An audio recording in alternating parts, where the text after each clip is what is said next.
Why was Supergirl overpowered by General Zod? The key doesn't lie in the talent gap, but in the difference in their states. Cal was able to win back then largely because of the advantage of the situation. Zod's core goal was to rebuild Krypton. From start to finish, he cared more about keeping Cal alive rather than killing Cal, so he naturally held back when taking action.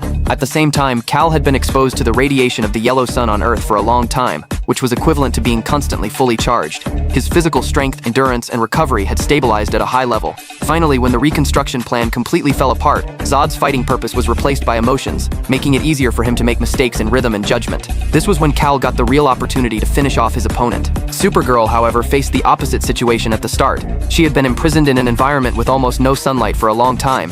Her energy reserves were nearly depleted, and her physical functions could hardly maintain peak output. The time she spent in the sun after getting out was too short, which at best only recharged a little bit temporarily, far from being sufficient to sustain high pre-intensity combat steadily. What's more, her opponent was Zod, who had received full minus-scale military training and had top-notch combat skills. This time, he had no scruples and no mental breaks, only aiming to quickly suppress and defeat her. Pitting a Kryptonian who had just regained her freedom, was energy mice deficient, and whose body hadn't adapted yet against a fully energized, highly experienced, and unrestrained, Zod was bound to result in one-sided domination. Only when she has completed long-term charging and restored her body to a stable peak state will the balance of the confrontation return to the same level. What's your opinion?